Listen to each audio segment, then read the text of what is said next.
Pat, thank you very much. It's still morning here in Idaho, but good afternoon to those of you on the East Coast. And let me start by recognizing our veterans. It's Veterans Day, so just want to thank everybody. If there's anyone on the call today that's a veteran, we appreciate everything that you did for our country, and certainly a shout out to Husky Nation and all our veterans. You know, today's a unique opportunity. It's a unique situation. It's an exciting day. Pat did not mention, we're going to have a formal press conference when Coach officially takes over the reins as our head coach on November 28th or 29th. We'll get more information out to you about that. Today, we really wanted to visit with you, obviously introduce Coach. I'm sure a lot of you know him, whether it's personally or indirectly as watching him throughout his career. But you know, the things that impressed me most about Coach Mora during the time that we've spent together, both on Zooms and in person, he is the epitome of a servant leader. He cares deeply about student athletes and their success both on and off the field. And he is an intense competitor. Those things, with all the people that I talk to, those are things that everyone is consistently providing feedback on. So we are extremely excited. I think it's a rare opportunity for a place like UConn, with the challenge that we have in front of us, to attract someone that has the depth and breadth of experience as Coach Mora does. And we think he's going to do great things for our program. So with that, Pat, I'll turn it back to you. Yep, thanks, Dave. Coach Mora, just provide some remarks, and then we'll go to questions. Well, first of all, I want to thank David for the kind introduction. I also want to pay my respects to our military veterans on this day. So I'll tell you what a tremendous honor to be chosen to be the next head coach at UConn. It's something that means so much to me, and it's such a wonderful opportunity. As David mentioned, we've gotten a chance to know each other very well over the course of the last month through Zoom calls, and then over the last 4 days in person. I've had a chance to talk to many people in the UConn Nation, and it's just been overwhelming to feel the support and the passion and the commitment to the program, and the desire to see this program become prominent again. And I know it's a heavy task, but it's one that I welcome and I'm excited about taking on. I'm excited to get back to stores and begin to develop relationships with people in that area, whether it be members of the community, high school coaches, of course, our student athletes, other people on the campus. This is an opportunity for me to go to a nationally known brand. I mean, everybody knows UConn. Across the country, we know UConn. And, you know, primarily because of the success of the basketball programs and the baseball programs and field hockey and other sports. But I feel that we can do some things in football that bring us up to a level where people are proud of that program. And the first thing that they're not always asked about UConn is tell us about basketball. You know, we're looking forward to the time when they say, hey, you know, tell us about that football team. They're doing some really good things. So I'm just tremendously honored for this opportunity to serve our players, to serve the state, to serve the university, and I really can't wait to get going. So just a great opportunity. All right, thank you. We'll go into questions now. Dom Amore, Hartford Current, go ahead.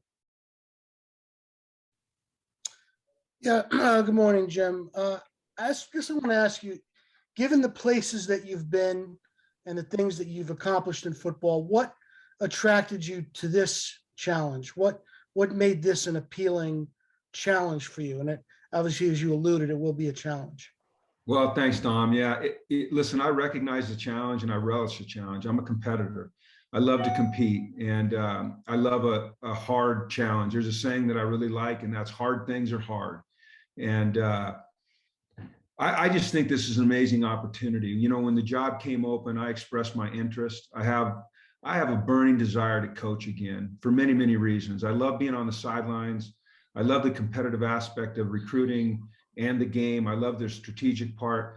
Maybe more than anything, though, I love the relationships with the players. You know, I love beginning a relationship with a family and a young man at an early age, and helping them get to where they want to be in life. And typically these young men come to a school like UConn with desires to go on and play in the NFL. And I've certainly been able to have some success in helping young men get to that point. But I think I'm equally as proud of the fact that that the student athletes that I was able to coach at UCLA, they graduated and they were prepared for life after football. They were prepared for success after football.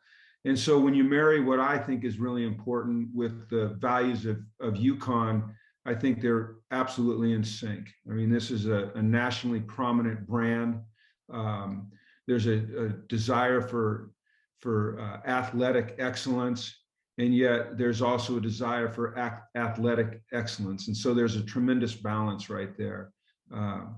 As I got into discussions with David and we got deeper into this thing, you know, my juices just really started to flow, and it became something that I was very, very passionate about. And, you know, I know the facilities are there great. I know there's a fertile recruiting grounds around that area.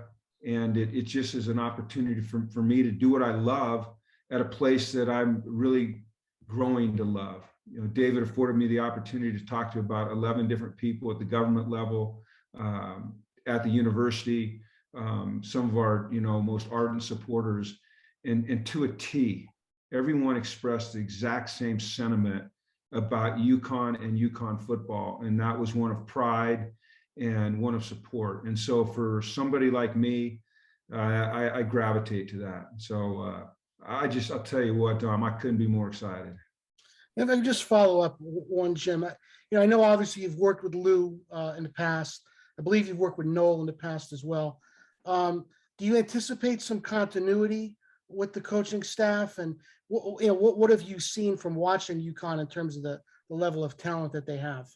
Well, I've watched some games on TV and I've watched some games on film, and I don't think it's always easy to get a great feel in those situations. I'm looking forward to the next 3 weeks where I can do some evaluations of our players, of our staff, of our program in general. You know, get a feel in person for the level of talent. I'll tell you this, what I've seen, you know, when I've watched games on television, is a team that's, you know, going through a really difficult transition, and yet they're continuing to fight for each other, continuing to play hard, continuing to demonstrate effort and a good attitude. And I think those are things that we can absolutely build on. With regards to the coaching staff, you know, Dave and I have had extensive discussions about this. And once again, we're going to evaluate everything. And, you know, naming me early gives us a chance to be very deliberate in how we move forward with filling our staff. And we want to fill our staff with men of integrity, men that are dynamic, that the players trust, that they gravitate towards, that are great recruiters. I'm a father of 4, and we're gonna hire people to our staff that parents are going to feel comfortable sending their sons to, because I want to make sure that I create an environment there for our players that is similar to where I would want my kids to be, and that's very important.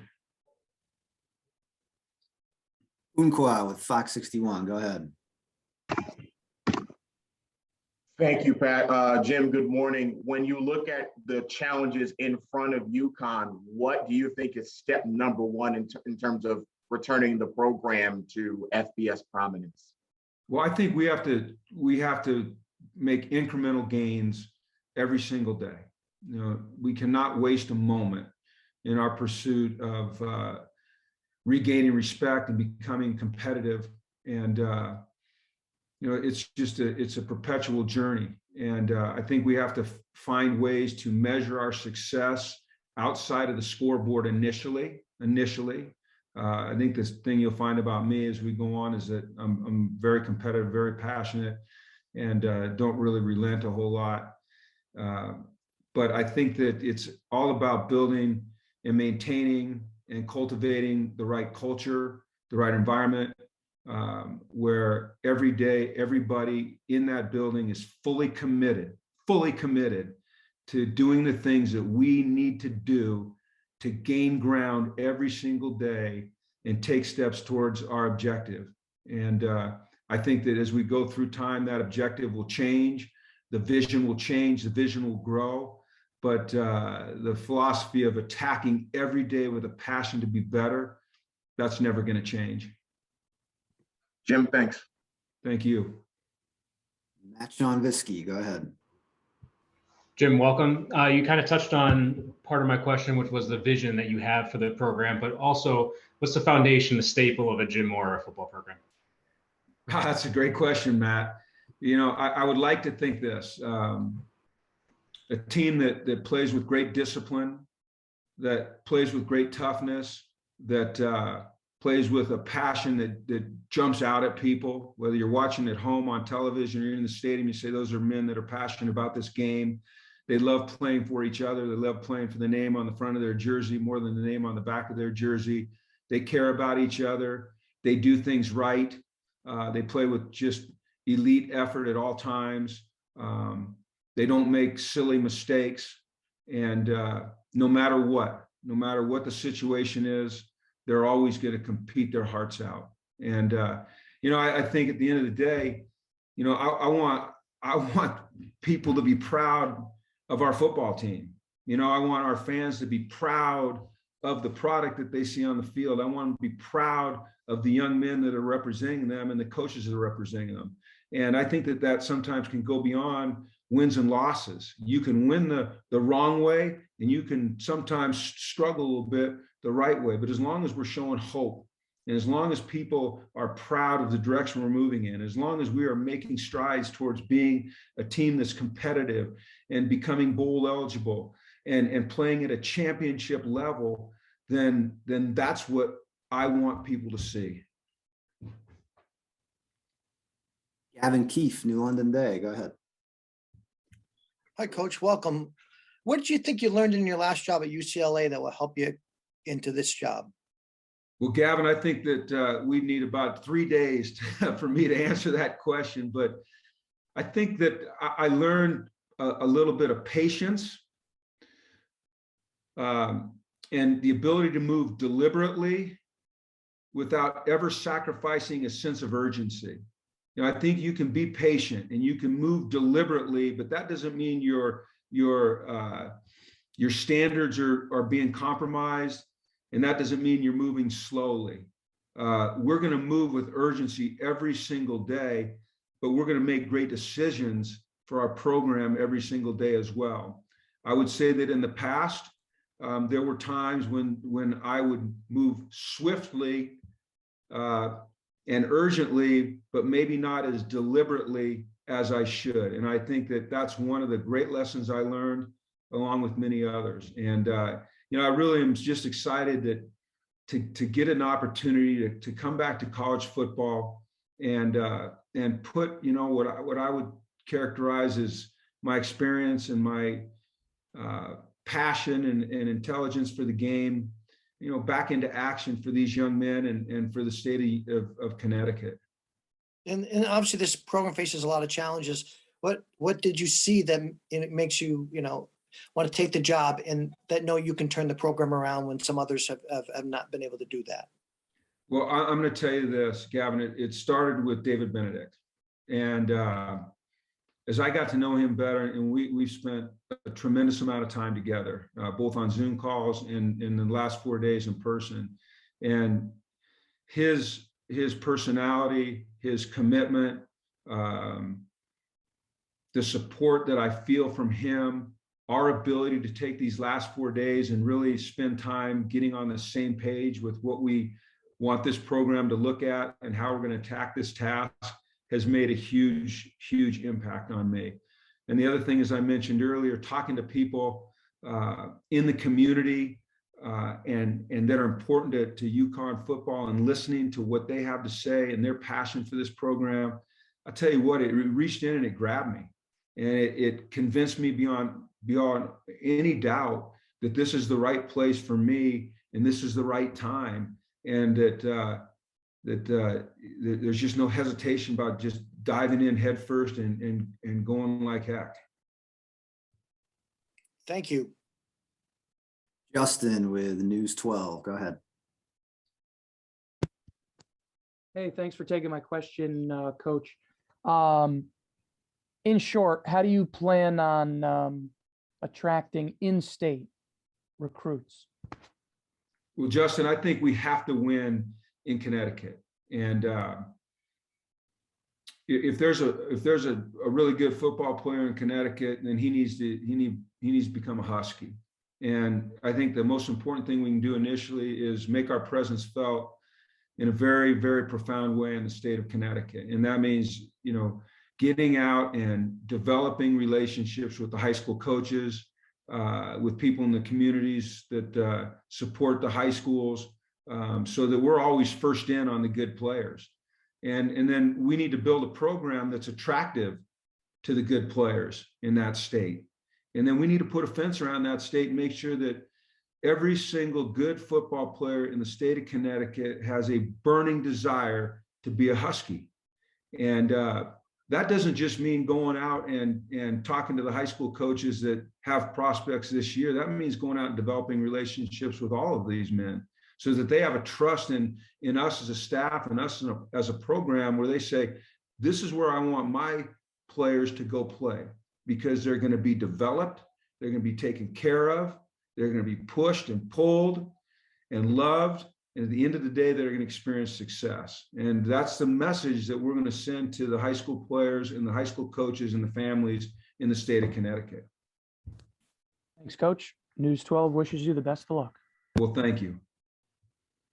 Eric Dobratz with WTNH, go ahead. Hi, Coach. Welcome. Hey, Eric. Question for you. This is a fan base that's been through a lot of ups and downs, more downs recently. Do you have a plan yet? I guess it's maybe something that you'll have to formulate, but of kind of reconnecting with a fan base that is desperate to win and get back in the Rentschler Field and support the Huskies. Well, from a personal standpoint, I'm going to be out in that community, and I'm going to try to let them see for real the passion that I have for UConn and UConn football in the state of Connecticut and our fan base. And I understand they've been through a lot, and it's up to us to give them hope, and it's up to us to put a team on the field, like I've said several times already in this meeting, that they're proud of, that they want to come in and watch and support. And they say, it's Saturday, what do you want to do? I want to go to the UConn game, Dad. A kid saying that I want to go watch my team play.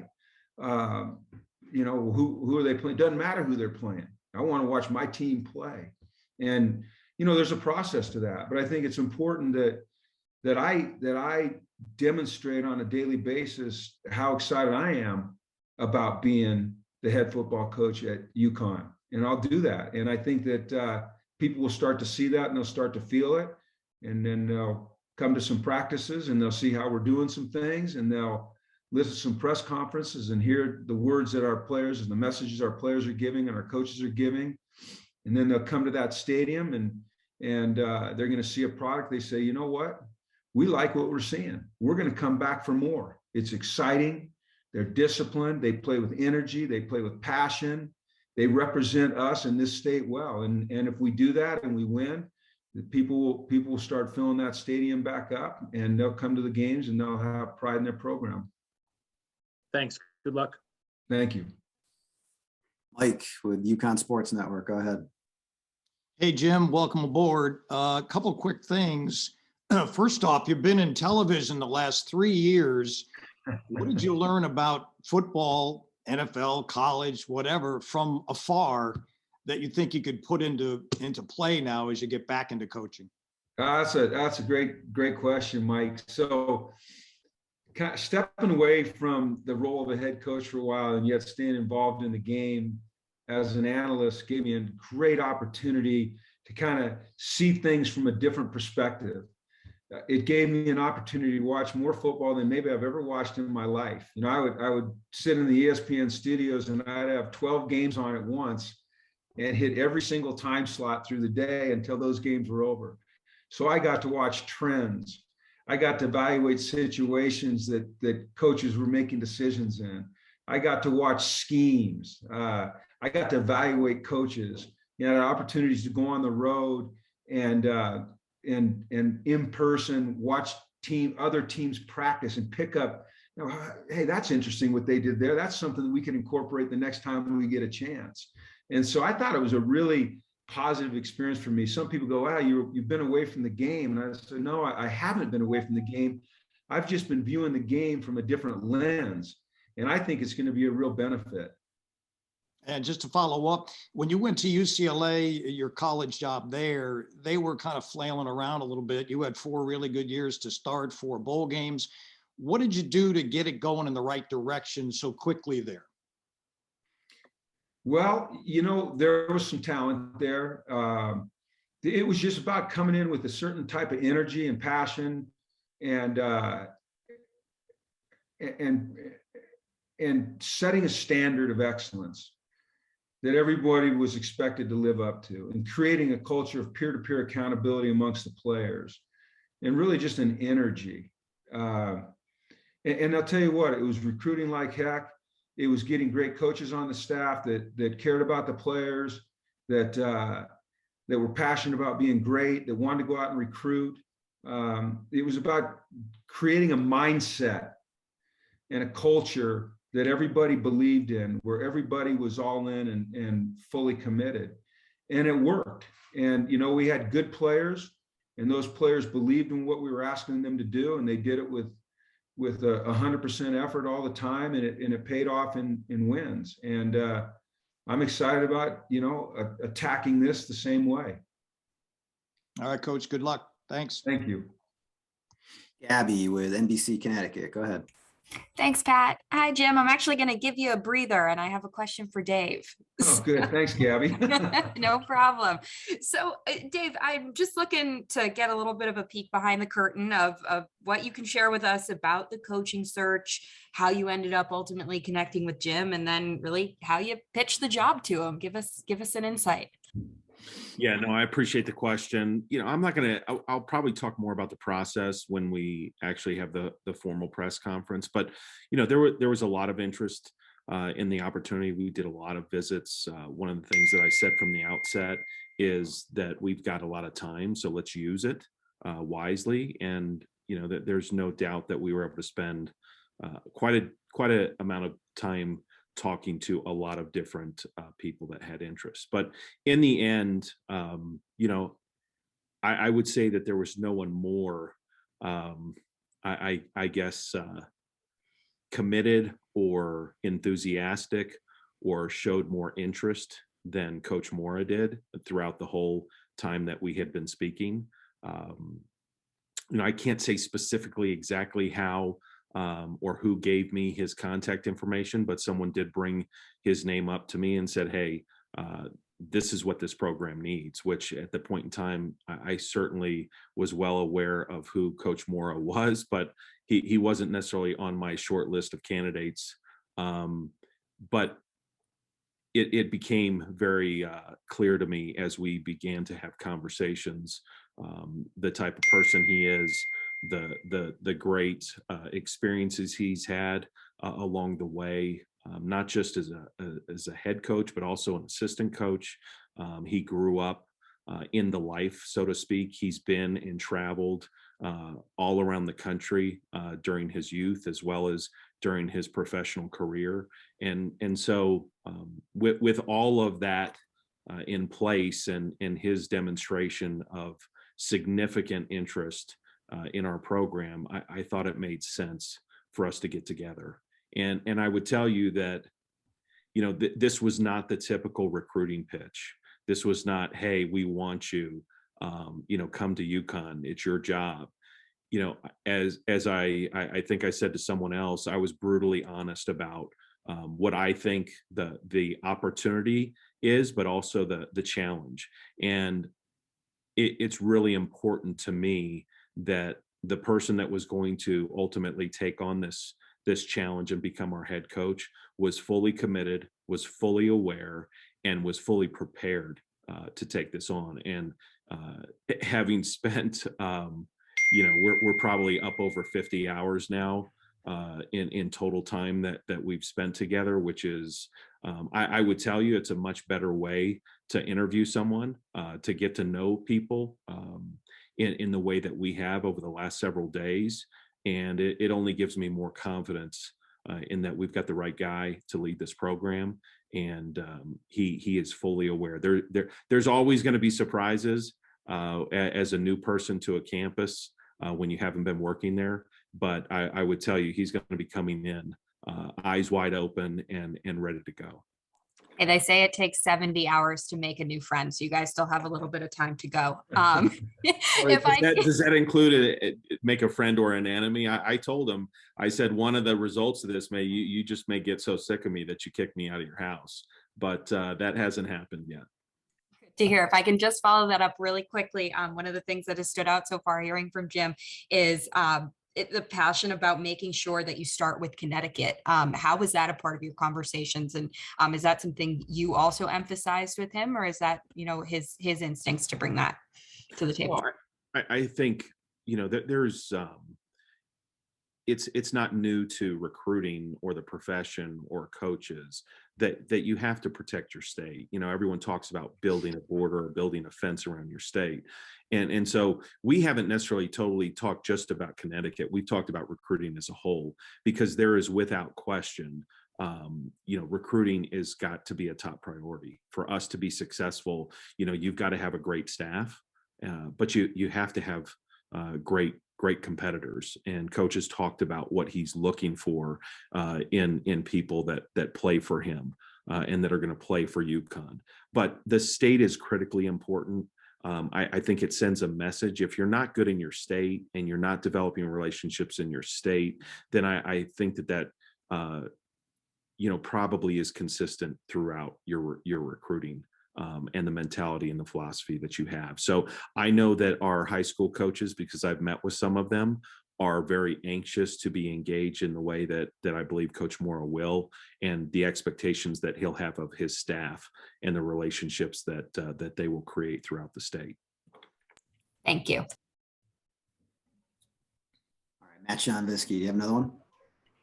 I do. Coach, I can't help but notice the Mark Pattison jersey on your wall. I did see the Seven Summits story. What did that teach you about perseverance and overcoming challenges? And do you see parallels to the job you're walking into here at UConn? Well, you never reach your summit. Everybody has a summit, and it's, I worked with a guy named Jim Finks, and Jim's he's deceased now, may he rest in peace, but he's a member of the Pro Football Hall of Fame. And Jim used to have this saying. He said, does the road wind uphill? Yes, to the very end. And so, your journey never ends. It's constantly learning, constantly having to overcome obstacles, constantly learning how to handle success, constantly trying to be a better man, a better person, a better husband, a better father, a better coach, a better mentor. And that's, to me, kind of what Mark's journey was as it relates to me. You go through things in your life that are challenging, but you keep a great attitude, you stay positive, you figure out ways over, around, or through those adversities, and you just keep walking uphill, man. Roger Cleveland with the Waterbury Republican American. Go ahead. Hi, Coach. I guess the first question is, what are your views about an independent schedule, and how can that help you recruit? Well, I think there's a real positive there in that, David and I, and David to this point, obviously, and he's always going to take the lead, but he's been able to create a schedule that is, I think, is attractive to prospective student athletes, and that they look at a schedule and they say, okay, well, this week we're playing at Clemson, and next year we're playing at Michigan in the Big House, we're playing North Carolina State, and we're playing Syracuse, we're playing some of these nationally known brands, and we're going out west and playing Utah State. And I think that's something that's attractive to student athletes. I'm not so sure, and I'm not saying I'm right or wrong here, but I don't know how important it is to a prospective recruit that you're in a conference. I think what becomes important to the student, the prospective student athlete, the recruit, and their families is, are they going to a school that's going to have balance academically and athletically? Am I going to be pushed to become the best that I can become in a positive environment? Am I going to get an education and graduate and have a path to success beyond what happens on the football field? Not necessarily am I in this conference or that conference, but I will tell you this: if David decides that the best way forward for this school is to join a conference, then that's going to be great as well. So I'm just fully in support of whatever, David thinks is best for this program. And UConn has never really had the ability to recruit above like a 3-star level. Do you figure just your contacts or your presence can change that? Or do you see something about the university that says, I can open eyes of recruits to this, and that'll bring in the 4 stars and build from there? I think we all pay attention to the star system. And it's a way that we can judge recruiting classes, certainly, because it's objective. Well, I think it's objective, but I think what's most important is the evaluation that you put on a player as a coach, as an expert, as somebody that's done this for years and years and years, and has a background in not only recruiting players, but developing players. And sometimes, and I think if you look at the NFL draft and you look at the NFL in particular, there's a whole lot of what were perceived as 3-star athletes playing on teams around the league and having great success. So certainly the star system is something that opens your eyes to potential recruits, but it's your own evaluation that matters the most. And do they fit into your program, in your vision of your program? And I worked with a really great one in Bill Walsh back in San Francisco. And the question he always asked when we were going through the draft process is this somebody you can see standing on the podium with us when we lift the Lombardi Trophy? Now, I think that's an important question to ask. And that is from a whole lot of different angles, whether it be their character, their personality, their football character, their ability, all those things. So those are all the things that we'll evaluate beyond just, are they a 3 or a 4-star? If we get a 3-star, then we're going to develop them into what a 5-star would look like. That's our objective. Thank you. Thanks. Noam with UCTV, go ahead. Hey, Coach. I work for the student television station on campus, and you talked about UConn being well known for basketball, and I don't think a lot of students at UConn are really that engaged in the football program. What are some of the tenets of your program that you think will be enticing to students and make them, make the drive from Storrs East Hartford to come to football games every Saturday in the fall? Well, I can't wait to get on campus and start meeting some of those students. I can't wait to get into the dorms and walk into the cafeteria and go into the fraternity and sororities and kind of start to get a feel for what the student athletes, the students are all about, and letting them know what I'm all about and what this program is going to be all about. I understand the challenges of having a stadium that's not on campus, but that was the same thing we had at UCLA. We were well over an hour away from the Rose Bowl where we played, and it was a challenge sometimes to get students there. But I can tell you this: if the kids on campus get excited about their football team because they're able to engage with the players in the classroom, on campus, they're able to come to practice, they see a team that plays hard, plays for them as students, wins games, they'll make that trip. And not only we make that trip, we got to get them into the stadium from the parking lot. And we're going to do that. And we're going to find ways. And like I said, I'm going to be in Storrs, and I'm going to be in that community, and I'm going to be around that student body, and they're going to feel it. They're going to feel it. And I understand it's a challenge, but it's one I'm really excited about taking on. Wayne Norman with the UConn Sports Network, hopefully driving carefully. Go ahead. Hi, Jim. Good to see you. I'm driving right now, so I hope you can follow this. But I've had a couple of conversations with Randy Edsel about the change in the game from the first time he was here to the second time. It was much more of a running offense, the use of a fullback when he was here the first time, and now it's more of a passing game, more of a wide open game. Has there been, I know it's been a shorter time period, but has there been a change in the game of football since you last coached?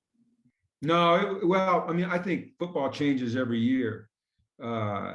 You know, we're always, as coaches, we're always studying and trying to learn a better way to do things and a quicker way to score points. Most important thing you can do is take the athletes on your football team and put them in a position to have success and keep them out of positions where they're going to fail. And yeah, I think there's been changes, but you know, we were pretty wide open offense at UCLA. I think if you were able to look back at some of our statistics and successes we had on offense, you'd see that we went fast. We spread the field, we threw the ball well, we ran the ball well, we had some balance in things we did. I think those are the keys no matter what system you're in. So what we're going to do is we're going to hire a great offensive coordinator that's progressive in his thought process, is not stubborn in the way that he approaches the game, and is, you know, intent on putting our players in the best position to have success and score points. All right, if there are no other questions, I think we'll wrap up. Anybody else? All right. I want to thank everybody for joining today. I look forward to meeting you in person and getting started here. Well, we've already started. So, but I appreciate your time this morning, or this afternoon for you.